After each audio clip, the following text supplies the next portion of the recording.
Okay, here we go. Moving along. Got another Diet Coke.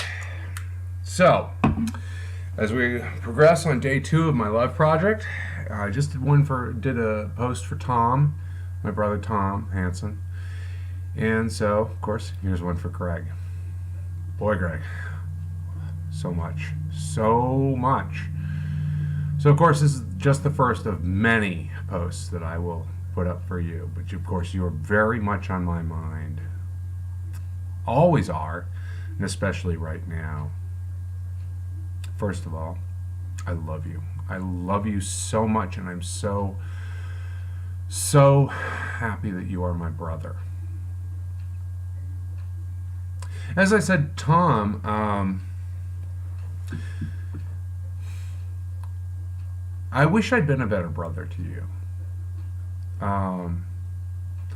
Life was really hard I think life was really hard growing up in the Hansen house, and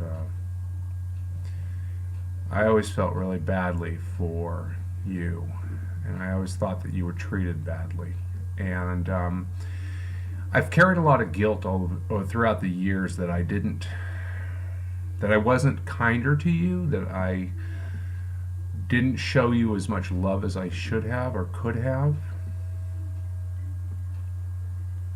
But now I get a chance to express how much love I do have for you. So there's so many memories I have of you, of course. And let's go way back to the beginning. Let's see, earliest memories I have of you, Greg. I remember when we were little kids, and I remember you, I don't know how old you were, it must have been like 3 or something, and you had some sort of thing with talking that you couldn't pronounce the word boy. You pronounced it bew. And he was so cute, and we tried to get you to pronounce the word boy as oi instead of you, and we'd say cowboys, and you'd say cowbews. And that was so cute. I do remember that. God, you were so cute. You're such a cute kid. I also remember you, as a little kid, hanging on the edge of the dining room table by your elbows and just rocking. That was so cute. You were a really cute kid. You were a really cute kid. You really were. And we shared a bedroom when we were really little. We had bunk beds. I remember that. And I remember you had stuffed animals, Red Dog and Snoopy. I remember those very vividly. And it's kind of weird as I think about my childhood. I was never given stuffed animals. I remember Tom had a ton of them. And you had Red Dog and Snoopy. I don't know if you had any others. I never had any. Of course, that bothered me. But again, therapy, going through all these memories and putting them in the proper perspective. Gosh, Greg, we shared a lot growing up. I wasn't always as nice to you as I should have been or could have been. I always admired you, of course. You were a genius. You are a genius. Holy crap. You could fix anything. You knew how everything worked. I was always in awe of that. Oh my gosh. You could fix anything. You could make anything. You were fearless. I kind of didn't like the fact that people gave you the nickname Wacko. I kind of thought that was kind of insulting. But you were fearless. Oh my gosh. Skateboarding, everything. Wow, you were the guy. Yeah. Admired that about you. Envied that about you, that you were so good. Everybody liked you. You were always everybody's friend. Girls liked you. Holy cow. Girls have always liked you. I was jealous of that too. I really, really was. I love that we got to play hockey together. Some of my favorite memories are you as a goalie. I remember you coming to visit me when I was at the University of Buffalo my freshman year. And my roommate was gone, and you tried out some sort of spring thingy that was this workout thingy, and it whacked you in the nose. I don't know if it broke your nose, but I remember you had a bloody nose, and I felt terrible about that. I felt so bad, but I was so tickled, so pleased that you came to visit me. I think you're the only person in the family who ever, well, like Karen, I think maybe Karen did once, later in my college years. You came to visit me in college. Wow. Bill and Jan never came to visit me, specifically to visit me. But you came, and I was so pleased with that. And I remember you fell asleep. We were watching an NHL playoff hockey game on the old black and white TV that we had in the house growing up, that Bill and Jan had let me take to school. And it turned out it was like, you fell asleep, and it was like the longest playoff hockey game in NHL history at that time. I remember that vividly.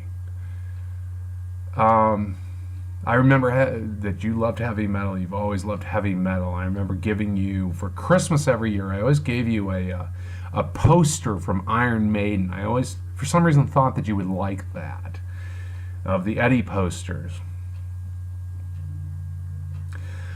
I remember in college, I guess after college or whatever it was, you were the one who when it was, pointed out to me that I'd been in a famous band, and I didn't remember that. I didn't realize that was the band I had been in. And you pointed out and said, "Dave, weren't you in this band?" And I was like, "Oh my God, yes I was! Holy crap!" And you remembered that? Wow, that amazed me that you remembered that. And it's funny. Being in that band was not the high point of my music career by any means, but it's a cool thing. It's a neat story that I get to tell people, and you were the one who brought it to my attention that I had been in that band. And so I guess that you were paying attention to me. You always cared about me. When I had the house on the lake and you lived with me, that was a great time.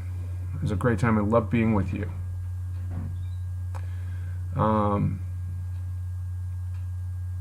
Again, as with Tom, I wish I could have known you better.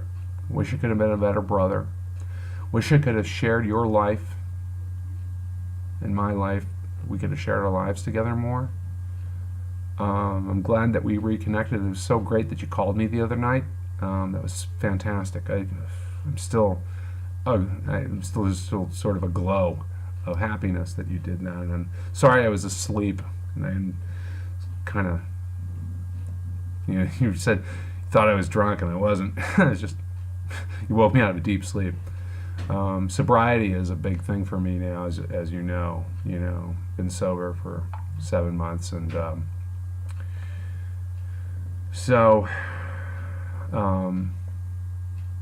Love Project. Greg, I love you so much. I've always wanted you to be happy. I want to see you again. It's been, I don't know how many years it's been. Well, I guess when we got together in the Adirondacks at Hemlock Hall a couple of years ago, I'm glad I got to see you then. I'm glad you got to meet Judy. I hope that we can be closer as we move on in life. And I'm you told me the other night that you're thinking about going to Colorado, and if that's where your happy is, by all means, go where your happy is. I found my happy here in Boston. I want you to be happy. You deserve it. Oh, do you deserve it. I don't think I've ever wished for happiness for another person more than I do for you.